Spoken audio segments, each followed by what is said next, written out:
Bismillah, Assalamualaikum warahmatullahi wabarakatuh. Salam sejahtera untuk kita semua. Adik-adikku sekalian, saya Andi Sudimas Sulaiman, Gubernur Sulawesi Selatan, mengucapkan selamat datang dalam program Smart School Dinas Pendidikan Provinsi Sulawesi Selatan. Hari ini adik-adik sekalian akan mengikuti pembelajaran hybrid dalam program Smart School.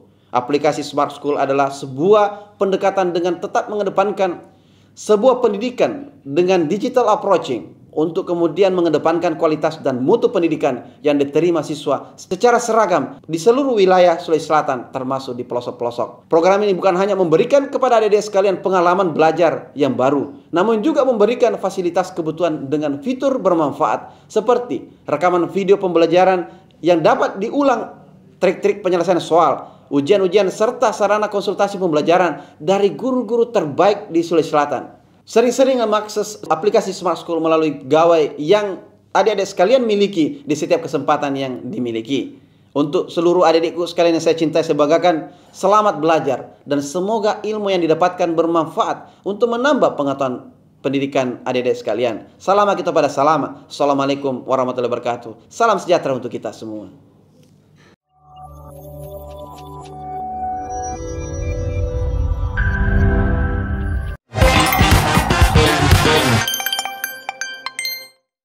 Bismillahirrahmanirrahim. Assalamualaikum warahmatullahi wabarakatuh. Selamat pagi anak-anakku sekalian. Kembali pada sesi 3 ini, saya Hardiati Sanusi, guru mata pelajaran biologi pada program Smart School Dinas Pendidikan Provinsi Sulawesi Selatan, akan membersamai anak-anakku sekalian selama 45 menit ke depan.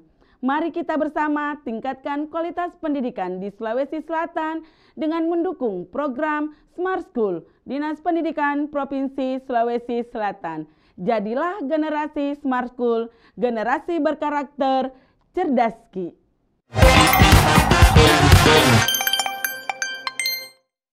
Alhamdulillah anak-anakku sekalian, pada pertemuan kita pada pagi hari ini, saya akan membersamai anak-anakku selama 45 menit ke depan. Pada pertemuan kita pada hari ini akan melanjutkan materi pembelajaran minggu lalu yang dibawakan oleh teman-teman dari Smart School mata pelajaran biologi. Pertemuan kita pada hari ini akan membahas tentang pertumbuhan dan perkembangan. Pertumbuhan dan perkembangan pada makhluk hidup pada minggu kemarin itu telah dijelaskan apa perbedaan pertumbuhan dan perkembangan. Kemudian faktor-faktor apa yang mempengaruhi pertumbuhan dan perkembangan pada makhluk hidup. Adapun tujuan pembelajaran yang akan kita capai pada sesi ini adalah siswa dapat menjelaskan tahapan pertumbuhan dan perkembangan pada makhluk hidup. Nah, kalau kita berbicara tentang tahapan pertumbuhan dan perkembangan pada makhluk hidup ini, dua istilah pertumbuhan dan perkembangan meskipun proses yang berbeda, tapi dia akan berjalan secara beriringan. Bahwa perkembangan akan berjalan dan tentunya akan didukung oleh proses atau tahapan pertumbuhan. Nah, pada kesempatan hari ini saya lebih fokus akan menjelaskan tentang tahapan pertumbuhan dan perkembangan pada tumbuhan. Dan insya Allah minggu depan teman kami yang lain itu akan membahas tentang tahapan pertumbuhan dan perkembangan pada hewan. Namun pada pagi hari ini saya fokus kepada tahapan pertumbuhan dan perkembangan pada tumbuhan. Nah, kalau kita berbicara tentang tahapan pertumbuhan dan perkembangan, tentunya ini dia akan berjalan secara beriringan antara pertumbuhan dengan perkembangan. Namun di awal pertemuan kita pada hari ini, saya akan lebih fokus kepada tahapan pertumbuhan terlebih dahulu. Kalau kita berbicara tentang tahapan pertumbuhan pada tumbuhan, ada 4 tahapan yang terjadi pada pertumbuhan pada tumbuhan. Yang pertama adalah perkembangan embrio. Kemudian yang kedua adalah perkecambahan. Yang ketiga adalah tahap pertumbuhan primer. Dan yang keempat, tahap pertumbuhan sekunder. Keempat tahapan inilah yang akan mengiringi tahapan pertumbuhan pada tumbuhan. Nah, sebelum saya masuk di tahapan pertama, ini sekedar mengingatkan, menggali memori kalian pada saat kalian masih kelas 11. Di materi kelas 11, sistem reproduksi pada tumbuhan, ini kalian pelajari. Sehingga sebelum masuk di perkembangan embrio, ini kita akan melihat bahwa adanya perkembangan embrio itu berasal dari adanya pembelahan pada sigot. Dan dari mana muasal sigot itu berasal? Dari bagan atau gambar yang saya tampilkan di hadapan anak-anakku sekalian, ini kita bisa melihat bahwa pada pembuahan angiospermae, tumbuhan angiospermae itu pada dasarnya itu menghasilkan 3 inti, yaitu 1 inti vegetatif, kemudian 2 inti generatif, yaitu inti generatif 1 dan inti generatif 2. Pada dasarnya inti vegetatif tidak melakukan atau mengalami pembelahan, tetapi pada kondisi di sini inti vegetatif akan menjadi petunjuk jalan bagi serbuk sari untuk melakukan proses selanjutnya. Kemudian di bagian ini anak-anakku bisa melihat bahwa pada proses pembelahan angiospermae ini, inti vegetatif akan berada di sini menunggu untuk jalannya proses yang akan terjadi. Kemudian inti generatif 1 ini akan melakukan proses dan akan ketemu dengan sel telur dan akan membentuk sigot. Kemudian inti generatif 2 ini akan ketemu dengan inti kandung lembaga sekunder dan akan membentuk endosperm. Nah, pada proses terbentuknya sigot, pada proses pembuahan ini, maka sigot akan melakukan pembelahan berkali-kali. Setelah itu akan melakukan atau mengalami proses diferensiasi seluler, dalam hal ini diferensiasi sel, dan akan membentuk suatu embrio. Nah, sekarang bagaimana proses perkembangan embrio?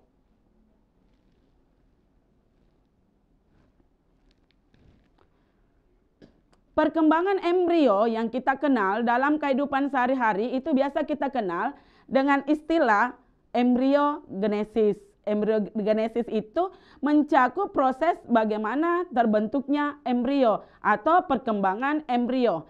Nah, di hadapan anak-anakku sekalian, ini kita melihat bahwa ini adalah sebuah biji, di mana pada biji ini terdapat beberapa bagian. Yang pertama, bagian dari biji ini, embrio ini adalah radikula, dan inilah yang akan nanti membentuk akar. Kemudian yang kedua adalah kotiledon. Kotiledon ini berfungsi dalam embrio itu dia berfungsi untuk menyimpan cadangan makanan. Kemudian selain menyimpan cadangan makanan, kotiledon ini berfungsi dalam fotosintesis yang terjadi pada embrio. Kemudian fungsi yang terakhir adalah kotiledon dapat di sini menghisap nutrisi-nutrisi atau zat-zat yang diperlukan oleh embrio. Kemudian yang ketiga adalah cauliculus.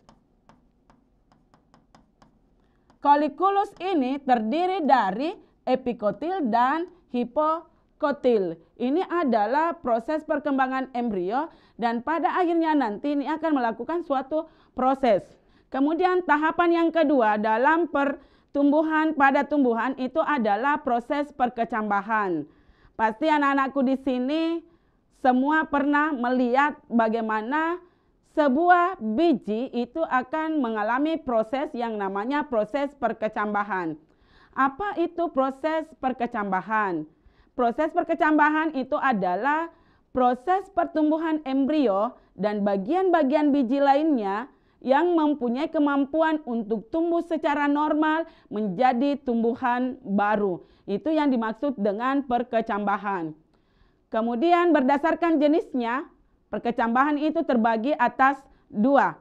Yang pertama adalah perkecambahan epigeal yang dialami oleh tumbuhan dikotil. Kemudian yang kedua adalah perkecambahan hipogeal yang dialami oleh tumbuhan monokotil, contohnya pada jagung. Sedangkan pada perkecambahan epigeal itu contohnya pada tanaman kacang-kacangan. Nah, apa yang membedakan antara perkecambahan epigeal dengan perkecambahan hipogeal?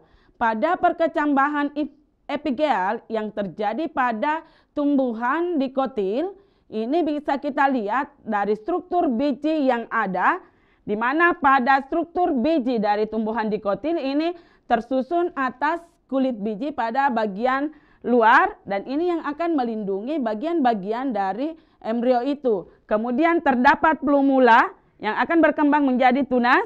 Kemudian ini radikula, ini yang akan membentuk akar pada embrio. Kemudian kotiledon, dan ini adalah kolikulusnya terdiri dari epikotil dan hipokotil. Apa yang dimaksud dengan perkecambahan epigeal? Perkecambahan epigeal adalah tipe perkecambahan yang ditandai dengan adanya hipokotil yang tumbuh secara memanjang dan menyebabkan plumula dan kotiledon terangkat ke bagian atas dari permukaan tanah. Anak-anakku bisa melihat dari gambar bagaimana proses terjadinya perkecambahan epigeal, sehingga dapat kita saksikan bersama bahwa pada perkecambahan epigeal ini hipokotilnya akan tumbuh memanjang yang menyebabkan plumula dan kotiledon itu akan terangkat ke bagian atas permukaan tanah. Kemudian yang kedua adalah perkecambahan hipogeal. Perkecambahan hipogeal tadi saya sudah jelaskan bahwa perkecambahan hipogeal ini terjadi pada tumbuhan monokotil, contohnya pada jagung. Bagian-bagian daripada biji jagung itu bisa anak-anakku perhatikan.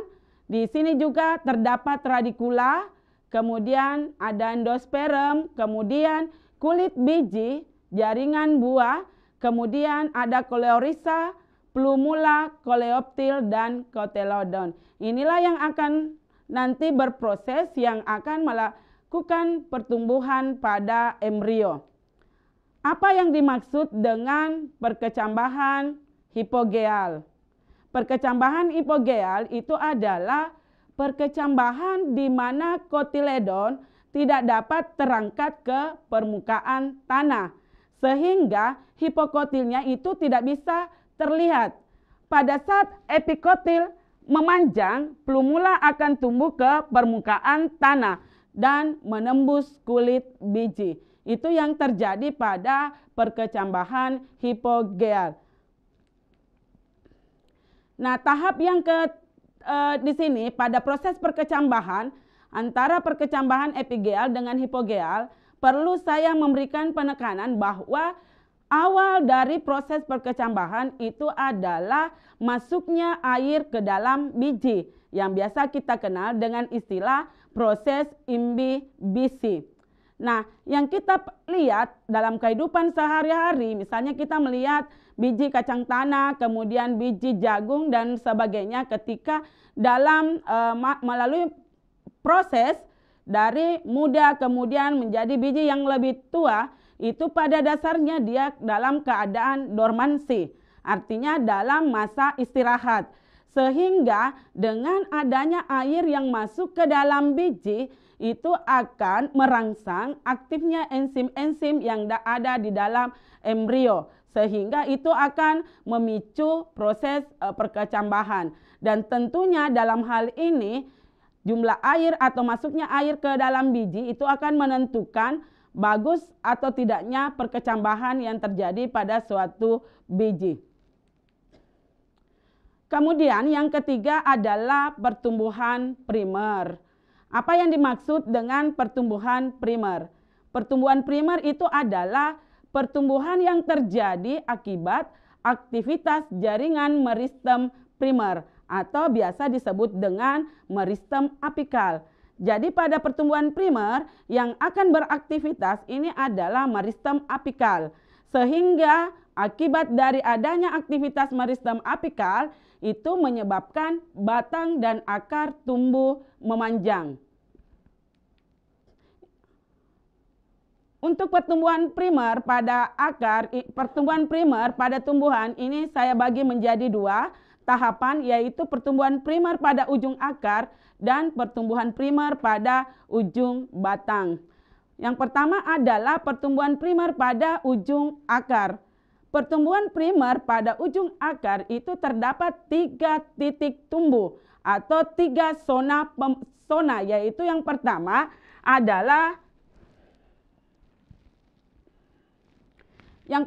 adalah zona meristematik.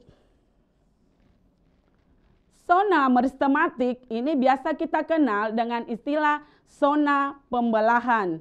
Di bagian zona ini akan bertugas untuk memperbaiki sel-sel akar yang rusak. Kemudian yang kedua adalah zona elongasi. Ini adalah zona pemanjangan, di mana pada zona ini akan memperpanjang struktur dari sel akar. Karena dengan bertambahnya atau panjangnya sel akar, maka sel akar itu akan lebih mencapai nutrisi unsur hara yang terdapat di dalam tanah, sehingga lebih mempercepat terjadinya proses perkecambahan atau akan mempercepat terjadinya pengangkutan zat atau air ke seluruh bagian tubuh tumbuhan. Kemudian yang ketiga adalah zona diferensiasi. Zona diferensiasi ini adalah zona pendewasaan. Disinilah di zona ini akan melewati proses pendewasaan pada bagian akar. Untuk melihat lebih jelas bagaimana sebenarnya tempat atau kedudukan dari masing-masing zona, ini kita bisa perhatikan gambar yang ada di hadapan anak-anakku sekalian. Pada gambar yang ada di hadapan anak-anakku sekalian, ini daerah pertumbuhan pada ujung akar itu tadi terbagi atas 3. Namun di sini akan lebih kalian lihat di bagian mana itu daerah pembelahan, daerah pemanjangan, dan daerah diferensiasi. Di daerah yang pertama itu adalah daerah pembelahan. Ini adalah daerah meristematik. Daerah pembelahan terdapat pada ujung akar. Di daerah pembelahan inilah dilindungi oleh tudung akar. Kemudian yang kedua adalah daerah pemanjangan.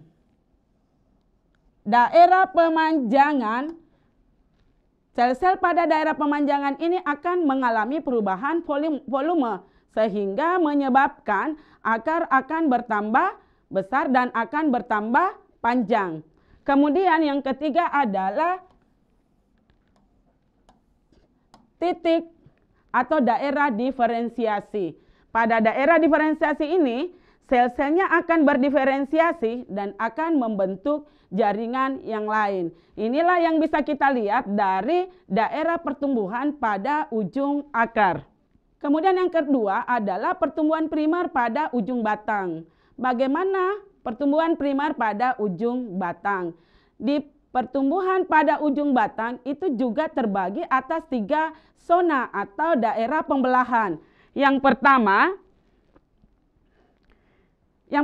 itu adalah zona meristematik atau zona pembelahan. Pada zona meristematik ini akan melakukan proses pertumbuhan dan akan membentuk tunas daun atau meristem apikal. Kemudian yang kedua adalah zona pemanjangan. Sama halnya tadi pada ujung akar. Di zona pemanjangan ini akan melakukan proses pertumbuhan, kemudian akan terjadi pemanjangan sel-sel pada batang. Sehingga dalam hal ini adanya pemanjangan dari sel-sel batang itu akan membentuk perikambium. Kemudian yang ketiga adalah zona diferensiasi atau biasa kita kenal dengan istilah zona pendewasaan. Di zona pendewasaan ini akan terjadi diferensiasi sel dan akan membentuk epidermis, korteks, empulur, floem primer dengan floem sekunder. Ini yang terjadi pertumbuhan primer pada ujung batang. Kemudian, sama halnya dengan proses pertumbuhan yang lain. Tentunya pada proses pertumbuhan primer ini ada hasil yang dihasilkan pada proses pertumbuhan. Nah, ini ada 3 yang dihasilkan pada proses pertumbuhan, yaitu lapisan protoderm, di mana pada lapisan protoderm inilah yang akan membentuk jaringan epidermis. Kemudian yang kedua adalah prokambium. Hasil dari pertumbuhan primer itu akan membentuk prokambium. Aktivitas dari pertumbuhan ini akan membentuk pembuluh floem primer dan alat pengangkut. Kemudian yang ketiga adalah meristem dasar. Meristem dasar yang dihasilkan pada pertumbuhan primer itu akan melalui suatu proses pertumbuhan dan akan membentuk suatu jaringan, yaitu jaringan dasar, empulur dengan korteks. Inilah hasil dari pertumbuhan primer.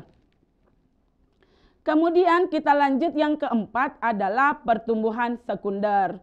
Tadi kita bahas adalah pertumbuhan primer itu berhubungan dengan pemanjangan sel ya. Pemanjangan sel dia akan bertambah tinggi. Sehingga ini kita mau melihat seperti apa pertumbuhan yang terjadi pada pertumbuhan sekunder. Apakah ada yang membedakan antara pertumbuhan primer dengan pertumbuhan sekunder? Pertumbuhan sekunder itu berkaitan dengan proses penambahan lebar. Dalam hal ini diameter pada tumbuhan yang terjadi pada bagian batang dan akar tumbuhan. Adanya penambahan lebar dan diameter pada tumbuhan itu disebabkan karena adanya aktivitas meristem lateral. Sehingga di sini bisa anak-anakku melihat bahwa pertumbuhan sekunder tadi itu disebabkan karena aktivitas meristem apikal. Sementara pada pertumbuhan sekunder itu disebabkan oleh aktivitas meristem lateral. Nah, bagaimana tahap pertumbuhan sekunder? Sama halnya tadi pada pertumbuhan primer. Di sini pada pertumbuhan sekunder itu mempunyai tahapan-tahapan. Yang pertama, tahapan yang pertama pada pertumbuhan sekunder adalah sel-sel kambium vaskuler yang berada di antara xilem dengan floem itu akan melakukan atau mengalami proses pembelahan.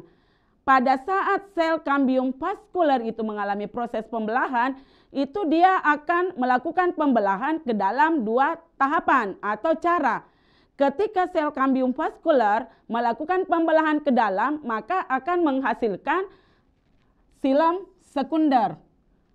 Kemudian ketika melakukan pembelahan keluar, itu dia akan membentuk floem sekunder. Sehingga ada perbedaan ketika sel kambium vaskuler melakukan pembelahan ke dalam dengan keluar. Kemudian tahapan yang kedua pada pertumbuhan sekunder adalah sel-sel kambium vaskuler itu akan mengalami proses pembelahan. Ketika sel-sel kambium vaskuler akan mengalami proses pembelahan, itu menyebabkan diameter batang bertambah. Tadi sudah dikatakan bahwa ada perubahan diameter pada batang. Kemudian ketika diameter bertambah, anggaplah kalau kita melakukan pengamatan bahwa di awal pertumbuhan diameternya dia seperti ini. Tetapi setelah mengalami proses pembelahan secara terus-menerus, maka diameternya akan bertambah besar. Sehingga akibat dari perubahan diameter dari yang kecil diameternya kemudian bertambah besar, itu menyebabkan epidermis terkelupas.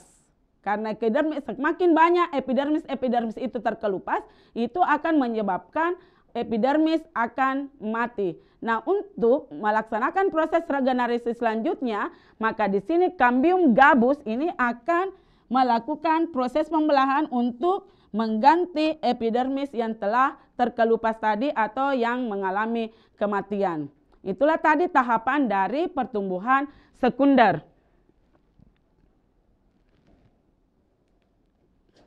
Nah, hasil proses yang terjadi pada pertumbuhan sekunder itu akan menghasilkan suatu hasil.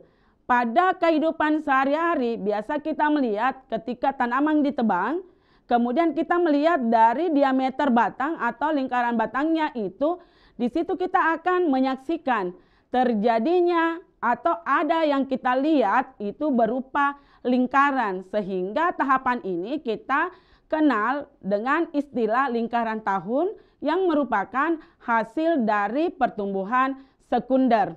Adanya perbedaan warna lingkaran pada pertumbuhan sekunder itu biasa kita dapatkan ada yang berwarna gelap, kemudian dia agak berwarna cerah. Ini diakibatkan karena perbedaan musim.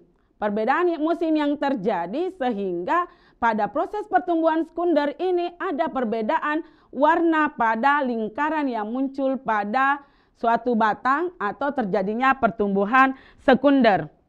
Pada musim hujan ini kita bisa lihat di gambar yang ada di hadapan kalian bahwa terjadinya perbedaan musim antara musim kemarau dengan musim hujan itu akan memberikan perbedaan penampakan pada lingkaran batang.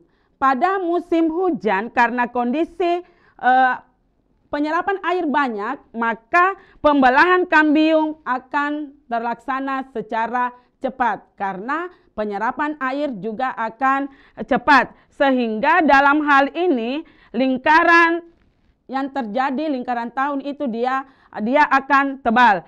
Kemudian pertumbuhan silem itu silem sekunder dia juga akan cepat. Kemudian yang kedua, pada musim kemarau kita lihat bahwa di musim kemarau itu penyerapan air akan berkurang. Ketika penyerapan air akan berkurang, ini juga menyebabkan sel-sel akan padat sehingga warna yang muncul itu warna gelap. Sehingga pada saat itu sel-selnya padat. Sementara pada musim hujan itu sel-selnya dia merenggang sehingga warna yang muncul itu adalah coklat muda. Inilah merupakan hasil dari pertumbuhan sekunder. Kemudian ini bisa kita lihat bagaimana perbandingan antara jaringan hasil pertumbuhan primer, kemudian pertumbuhan sekunder dan penambahan diameter batang. Kemudian perkembangan pada tumbuhan. Apa yang terjadi pada perkembangan pada tumbuhan? Perkembangan pada tumbuhan terdiri dari 4 fase. Yang pertama adalah fase embrionis, kedua fase muda, ketiga adalah fase dewasa, dan yang keempat adalah fase penuaan. Ini kita lihat pada fase embrionis. Apa yang menjadi ciri-ciri bahwa tumbuhan itu mengalami perkembangan pada fase embrionis? Yang pertama, fase embrionis itu mulai dari pembentukan sigot sampai terbentuknya atau terjadinya embrio. Kemudian yang kedua adalah fase embrionis terjadi di dalam bakal biji atau ovula. Kemudian yang ketiga bahwa dari sigot diikuti dengan pembelahan. Setelah itu terjadi perkembangan sel. Sigot yang melakukan proses pembelahan, setelah itu akan terjadi perkembangan sel. Itu terjadi pada fase embrionis. Kemudian yang kedua adalah fase muda. Apa yang terjadi atau menjadi ciri dari fase muda? Terjadi laju pertumbuhan yang sangat pesat. Atau disinilah pada fase muda pertumbuhan yang paling besar. Kemudian yang kedua, panjang fase muda bervariasi itu tergantung dari spesies tanamannya. Kemudian keadaan lingkungan serta pemeliharaan yang terjadi pada tanaman itu. Kemudian yang ketiga adalah fase dewasa. Dari fase muda itu dia akan beranjak menuju ke fase dewasa. Apa yang menjadi ciri khas daripada fase dewasa? Fase dewasa ini dilihat dari dimulainya pembentukan organ-organ reproduktif pada tumbuhan. Dan tentunya anak-anakku sekalian itu bisa melihat bahwa pada materi kelas 11 itu kalian dapat mempelajari yang mana termasuk organ-organ reproduktif ini yang akan terbentuk sehingga dapat melaksanakan fungsi dari organ-organ tersebut. Kemudian yang keempat, tahap yang keempat itu adalah fase penuaan. Sama halnya dengan manusia ya, anak-anakku semua. Ya, ketika misalkan kita melihat ke belakang dari bayi, kemudian itu akan melalui proses perkembangan sampai misalkan anak-anakku sudah berada di bangku sekolah menengah atas. Padahal anak-anakku bisa melihat, ini bisa kita lihat perbandingan apakah melalui foto, kemudian apakah kita melihat dari objek langsung bahwa terjadinya proses perkembangan pada manusia dari bayi kemudian sampai ke masa tua. Sama dengan pada tumbuhan. Tumbuhan pun akan melewati fase yang namanya fase penuaan. Nah, apa yang menjadi ciri dari fase penuaan? Yang pertama itu adalah terjadi penurunan aktivitas. Apakah benar ketika organisme atau makhluk hidup itu sudah tua, maka aktivitasnya akan menurun? Sama hanya dikatakan ketika pada saat kita masih muda, jiwa dan semangat kita masih besar, kemauan kita besar, kemampuan kita besar. Sama juga pada tumbuhan. Tumbuhan itu dia mempunyai pada fase muda itu dia mempunyai pertumbuhan yang sangat cepat, yang sangat besar. Sehingga dalam hal ini setelah dia melewati beberapa fase muda, dia akan masuk ke fase dewasa dan sampai dia ke fase penuaan. Itu akan menurunkan aktivitasnya. Kemudian terjadi penurunan fungsi dari organ-organ yang berperan dalam penyusunan bahan organik. Bagian-bagian dari tumbuhan pada saat dia mulai perkembangan, mulai dari tahap embrio, itu akan melakukan fungsinya. Bagaimana dia mampu untuk menyusun bahan-bahan organik. Dan pada saat fase penuaan, fungsi itu akan menurun, akan kendor. Sehingga itu akan proses-proses yang ada di dalam tubuh tumbuhan, itu proses pertumbuhan, itu pun juga akan lambat. Tidak seperti pada saat tumbuhan itu masih muda atau dewasa. Kemudian yang kedua, apa yang menjadi ciri dari fase penuaan? Yang kedua adalah karakteristik utama yang nampak pada proses penuaan itu adalah daunnya. Di mana pada daun dari tumbuhan ini akan ada perubahan warna.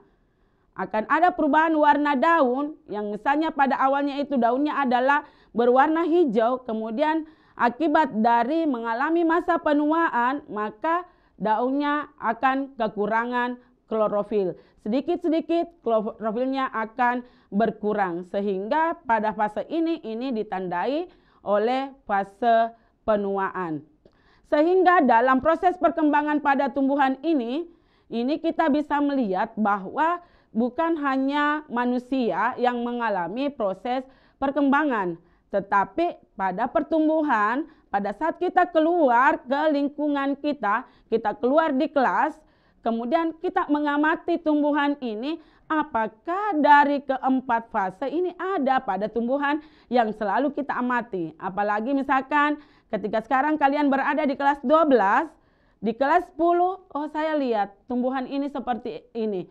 Pada saat misalkan saya sudah naik di kelas 12, tumbuhan ini. Itu adalah proses perkembangan yang terjadi pada tumbuhan.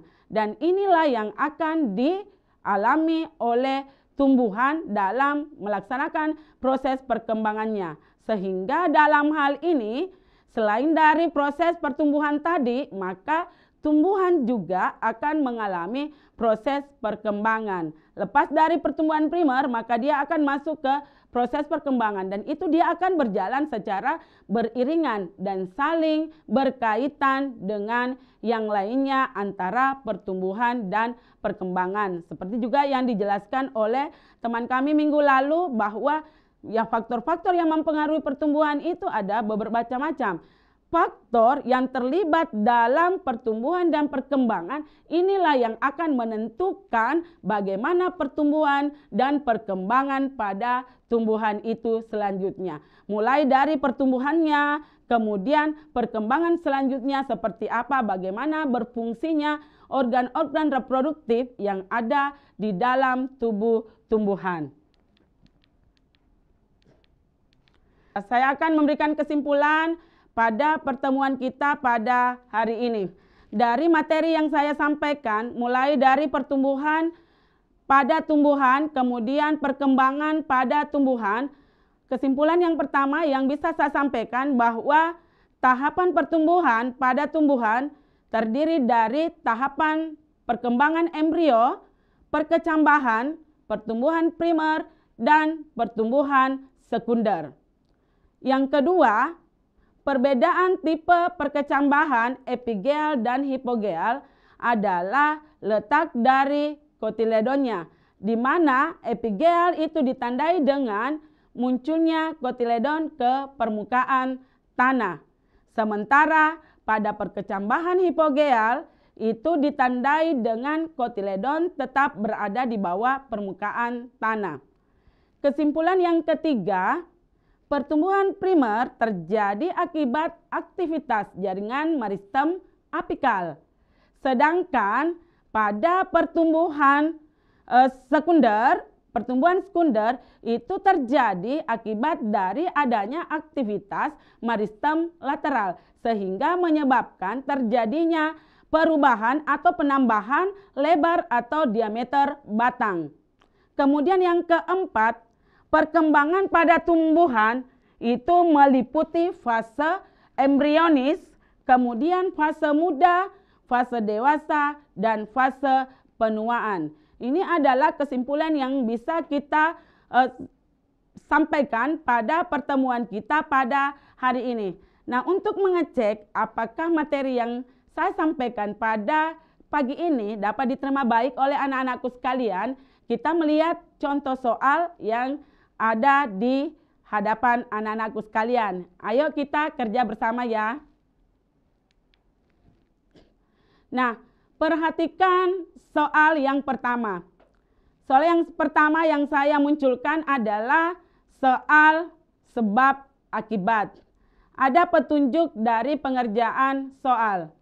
Anak-anakku bisa menjawab A jika pernyataan benar, alasan benar, dan antara pernyataan dengan alasan itu keduanya menunjukkan hubungan sebab akibat. Kemudian anak-anakku bisa menjawab B jika pernyataan benar, alasan benar, tapi keduanya tidak menunjukkan hubungan sebab akibat. Kemudian jawab C jika pernyataan benar, tapi alasan salah. Kemudian anak-anakku jawab D jika pernyataan salah dan alasan benar.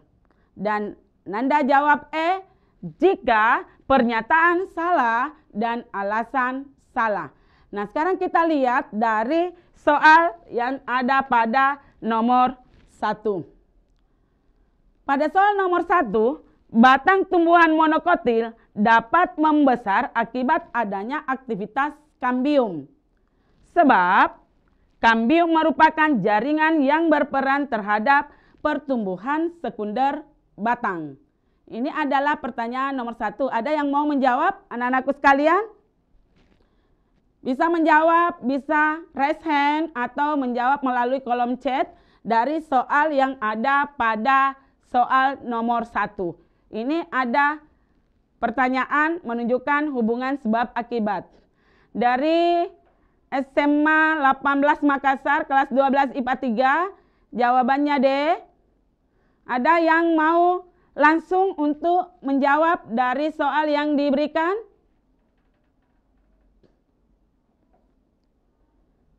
SMA 20 Pangkep, jawabannya D. Masih ada yang lain?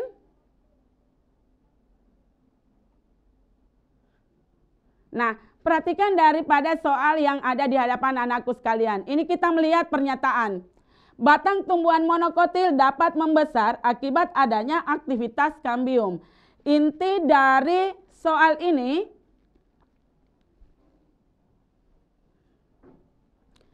terdapat pada tumbuhan monokotil. Pasti anak-anakku tahu bahwa tumbuhan monokotil itu apa. Contohnya tumbuhan monokotil itu adalah pada tumbuhan jagung. Tumbuhan monokotil dapat membesar akibat adanya aktivitas kambium. Aktivitas kambium itu adalah pada tumbuhan dikotil. Sehingga pernyataan di atas ini adalah pernyataan salah. Nah, sekarang kita melihat alasan. Kambium merupakan jaringan yang berperan terhadap pertumbuhan sekunder batang. Tadi saya sudah singgung bahwa pertumbuhan kambium itu adalah pada pertumbuhan sekunder, sehingga alasan benar. Pernyataan salah, kemudian alasan benar. Jadi pada soal nomor 1 ini adalah jawabannya D, delta. Ya, terima kasih atas partisipasi anak-anakku yang sudah menjawab dengan benar ya. Dan ini pada yang menjawab salah ini kita bisa lihat dari literatur. Tentunya akan didampingi oleh Bapak dan Ibu pendamping guru Smart School di sekolah masing-masing. Kemudian kita lihat soal yang kedua. Soal yang kedua ini tadi ada saya munculkan pada pembahasan pertumbuhan di awal penjelasan. Pertumbuhan primer yang terjadi pada batang berikut. Ini adalah gambar pertumbuhan primer. Tahapan yang terjadi pada gambar 1, 2, dan 3. Sehingga untuk menjawab soal ini kita akan fokus kepada apa yang menjadi permintaan daripada soal. Yaitu pada gambar 1, 2, dan 3. Pada gambar 1 ini akan menjelaskan pada proses yang terjadi di atas. Kemudian gambar 2, fase apa yang terjadi di sini, dan gambar 3 adalah fase apa. Ada yang mau menjawab anak-anakku sekalian tentang soal nomor 2? Silakan raise hand, kita akan melakukan diskusi di ruang Smart School ini. Kalau jaringan tidak memungkinkan, bisa menjawab melalui kolom chat yang sudah disiapkan.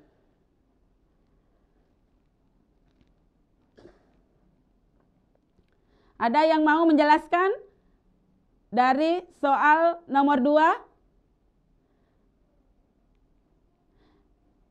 SMA 23 Bone, jawabannya D. SMA 20 Pangkep, Bravo. SMA 6 Luwu, Delta. Nah, ini kita perhatikan anak-anakku sekalian. Jadi pertumbuhan primer yang saya jelaskan tadi, ini saya munculkan kepada kuis kita pada pagi hari ini. Kita melihat yang pertama. Pada pertumbuhan ini adalah daerah, karena tadi kan saya sudah jelaskan bahwa di daerah pertumbuhan, pada pertumbuhan primer itu terbagi atas 3. Daerah meristematik, kemudian daerah elongasi, dan daerah diferensiasi. Pada bagian atas ini adalah daerah meristematik. Sehingga bisa dikatakan bahwa daerah nomor 1 ini adalah meristematik dan terjadi proses pembelahan. Nah, ini kita bisa melihat dari option ini yang mana ada pembelahannya. Ada di A, kemudian ada di D, yang lain tidak ada. Nah, sekarang masuk di nomor 2. Setelah melewati tahap atau fase meristematik, itu akan terjadi atau akan mengalami perpanjangan sel. Sehingga dalam hal itu dari bahasa elongasi. Jadi tahap elongasi itu adalah tahap perpanjangan sel.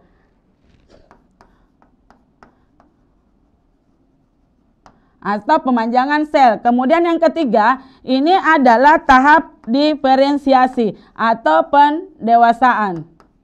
Sehingga jawaban pada soal nomor 2 itu adalah D. Terima kasih atas partisipasi anak-anakku yang sudah menjawab dengan benar. Terima kasih juga kepada anak-anakku. Meskipun salah, mari kita belajar. Tentunya didampingi oleh Bapak dan Ibu pendamping yang ada di sekolah. Kemudian kita masuk pada soal selanjutnya. Adalah soal yang ketiga. Di soal yang ketiga, perhatikan calon organ yang ada pada promeristem biji kacang dengan jagung. Yang pertama, di sini adalah yang pertama. Di sini adalah yang pertama adalah plumula, kemudian yang kedua adalah radicula, yang ketiga endosperma, yang keempat adalah collicalus, dan yang kelima adalah cotyledon. Suatu embrio tumbuhan yang akan menjadi bakal batang dan akar secara berurutan adalah, tadi saya sudah menjelaskan dari bagan biji itu saya sudah menjelaskan bahwa bagian-bagian dari embrio itu yang akan mengalami proses diferensiasi, akan mengalami proses pertumbuhan, yang selanjutnya akan mengalami proses diferensiasi, akan membentuk apa.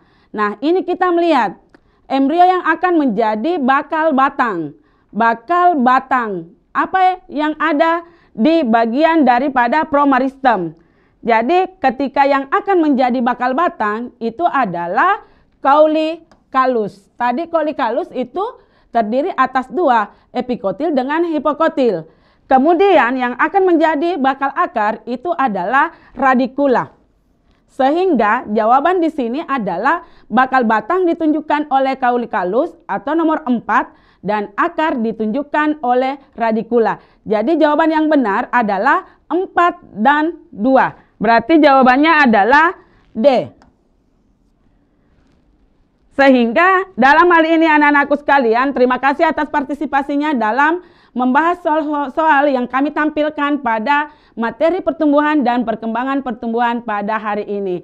Mengingat waktu sudah habis untuk sesi ketiga, saya pamit undur diri. Sekali lagi saya Hardiati Sanusi, guru mata pelajaran biologi pada program Smart School Dinas Pendidikan Provinsi Sulawesi Selatan, undur diri dengan ucapan Alhamdulillahirabbil alamin. Assalamualaikum warahmatullahi wabarakatuh.